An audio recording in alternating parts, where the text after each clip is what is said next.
LeBron James got away with it. Here comes Kobe Bryant.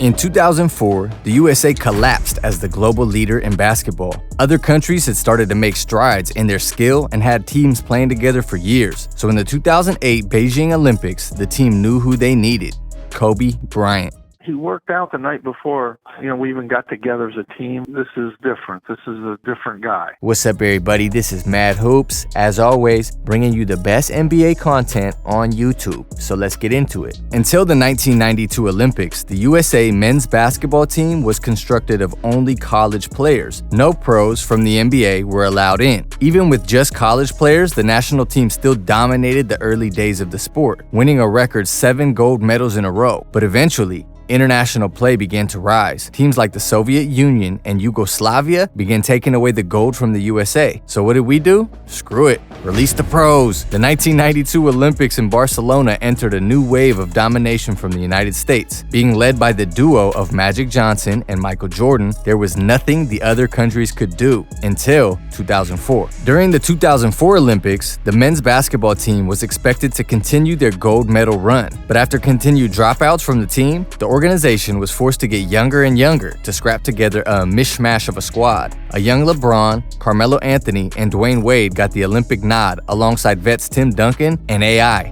The team lacked the chemistry like other national teams that have played together for years. They took home a disappointing bronze. The first step they needed to regain global respect was acquiring new management. They found their man in ex-Phoenix Suns owner Jerry Colangelo, someone who has found success everywhere he went as a businessman and NBA exec. The first on his itinerary was to fix the chemistry issue. When he started recruiting for the FIBA and Olympic teams, he would only take players if they agreed to a long-term commitment of at least 3 years. That way they had time to truly build out a team that was used to playing with each other. He would also bring in a coach outside of the NBA that would still demand respect from the pros. Coach K from Duke was given the reins to get this team ready in 4 years' time for gold. Now we get to the fun part. Through new leadership and commitment from players, the USA had started to seem like their old selves again. And then, bam, in the 2006 FIBA World Championship games, they ran into a sturdy Greece team in the semifinals and finished with the bronze. After all this changeover and retooling, they were still stuck where they were in 2004. At this point, desperation had won out. They needed to bring in the big guns. Kobe was the key guy in building the continuity of culture for those 11 years. Paul throws it ahead. Kobe Bryant up and in. Gorgeous feed. Kobe Bryant was a 3-time NBA champion and reigning MVP. He was also alone. The perception he carried around the league was a loner at the peak of his powers. Shaq was out of LA, and at one point even mentioning the phrase, "friends in the league," caught reporters off guard and chuckling. So why would he bother coming to join a broken down USA team full of stars he personally barely knows? Because he saw it as another challenge. It could turn into one of his greatest accomplishments, restoring the country's global basketball power. Steal. Goes Some players were definitely nervous about Bryant joining the team. Coach K had already navigated egos from everyone. How are you going to throw in the alpha of all alphas now too? New articles were already swirling during the NBA season of who was better, LeBron or Kobe. Bryant gets past and banks it in. He looks this year. James for 3.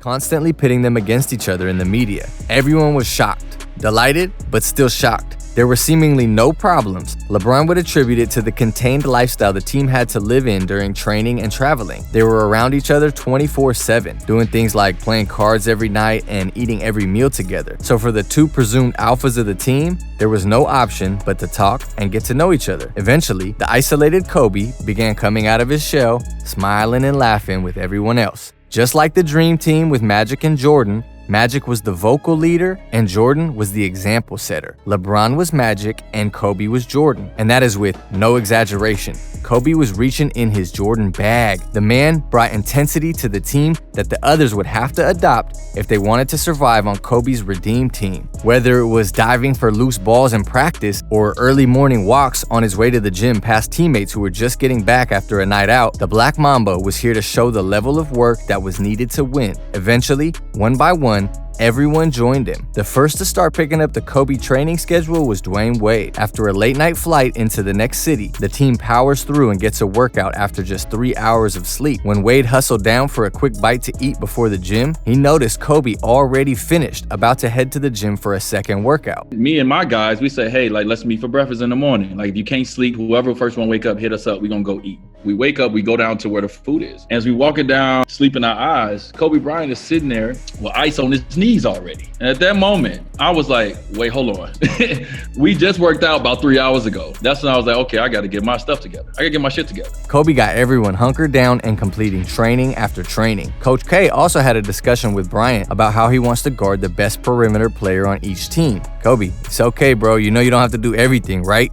Wrong. In one of the first games of the 2008 Olympics, Kobe doubles down on showing everyone where the line is to be a champion, and they don't have a choice but to cross it. It was against an international powerhouse team in Spain, which had the likes of NBA players such as Ricky Rubio, Marc Gasol, but most importantly for Bryant, Pau Gasol. After just going to the NBA Finals with Pau the past year, the two Lakers formed a camaraderie and genuinely liked each other outside of the game. But now, Pau's on the other side, and Kobe's teammates expect him to have at least an inkling of a soft spot for the Spanish big man while playing. Soft spot? Kobe Bean Bryant hasn't even heard of it. On a beginning play, Kobe's defensive assignment had slipped around the three-point line and was about to let it fire. The only way to get him in time would be to avoid a Pau Gasol screen, or send a message. Who cares about the three? Kobe needs to set the tone. He lowers his shoulder and plows into Pau, knocking him on the ground and leaving both teams stunned. After that hit, there was no question from the NBA players. The young LeBron, Melo, and D-Wade that failed in 2004 were hardened Mambas in 2008. For the rest of the Olympics, the USA would go undefeated coming into the gold medal game.